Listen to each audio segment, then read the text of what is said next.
testified first. It is, of course, difficult to predict the duration of the accused's testimony and hardly logical to state that the experts would not be available after the accused has testified. One has no real idea when the accused's testimony would be concluded. As Ms. S.M. Galloway, appearing with Ms. M. Blouse for the state, has also pointed out, one would not be able to predict for how long each of the experts will testify. It seems that the concern of the availability of the expert witnesses is somewhat premature.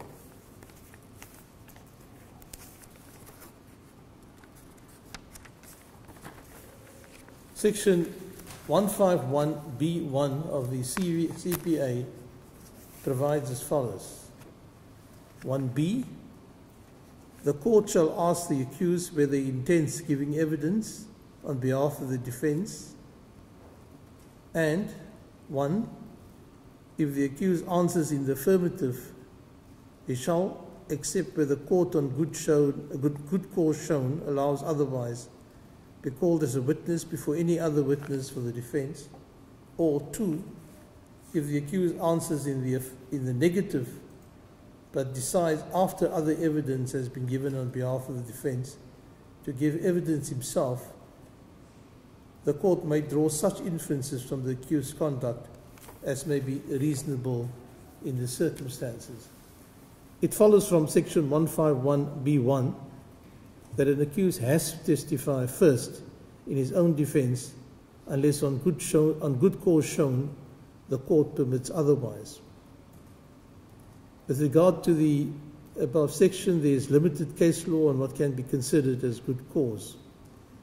I see that in condonation applications, good cause simply means having regard to simply means having regarded.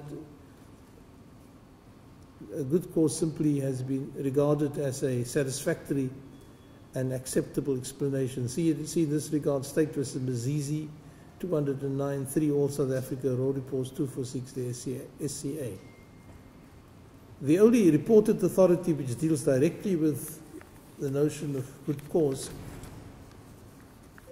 as contemplated in section 151B1, is State v. Nene and others, 1, 1979, 2 SA, 520D.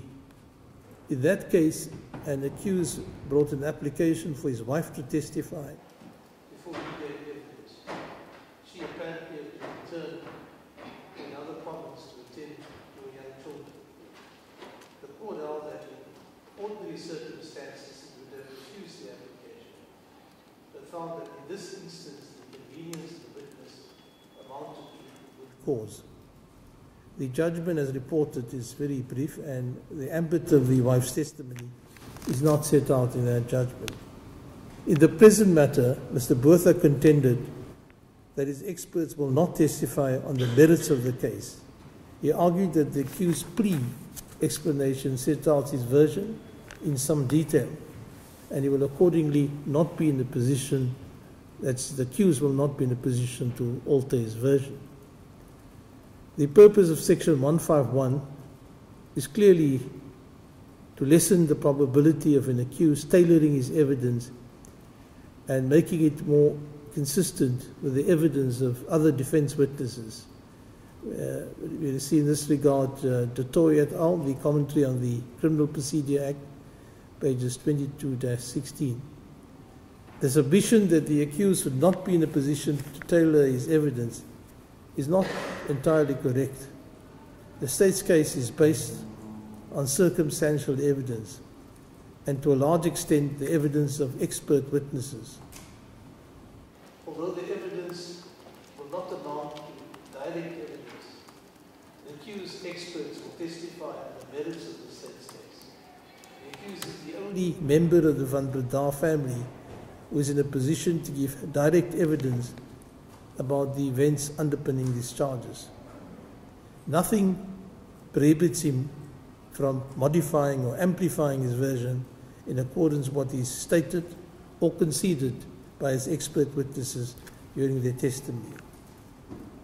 There are also practical problems if the expert witnesses testify first.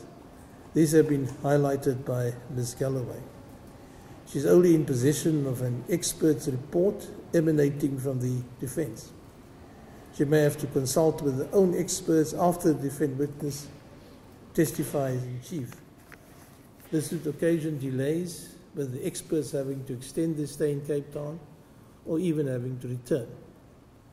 Or, if the accused states a new fact during his testimony, the court may have to recall one or more of the defense experts if their opinion is essential to a just decision of this case. There is also the possibility of real prejudice to the state's case if the accused testifies and his version differs from what is already on record. The state will not be in a position to question the expert in respect of the new inconsistencies.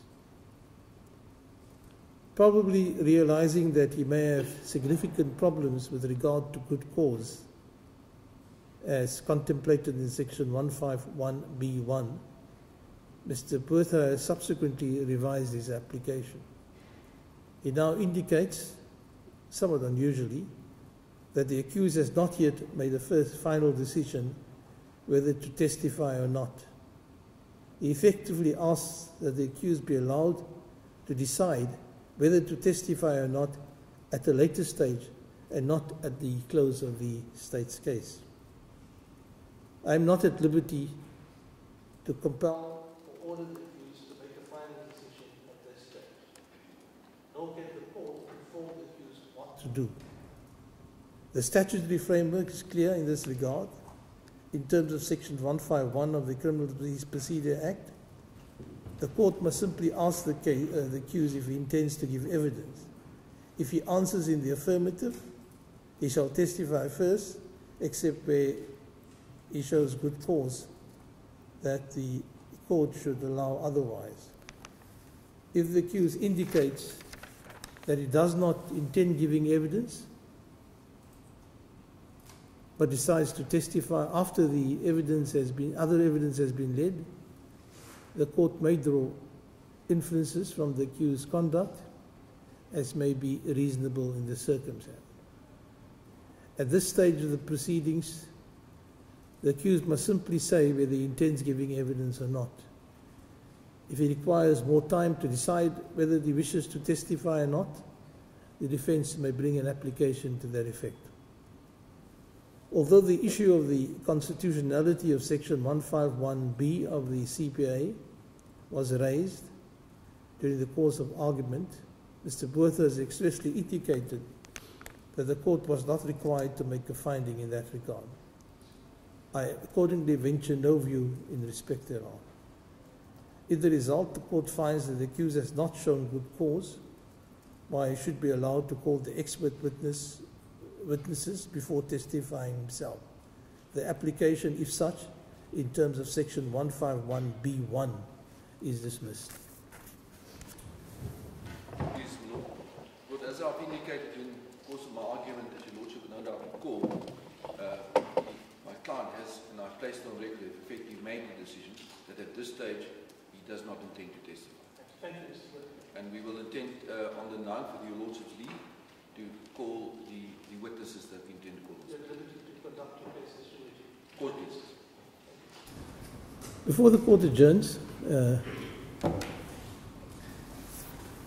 David van Graan, where is he?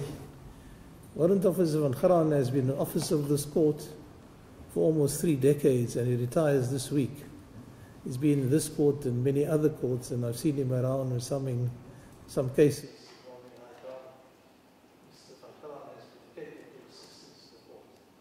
On behalf of the judiciary as a whole and all of us, wish you well in your retirement, Warrant Officer. Thank you. Thank you, Scholar. All right.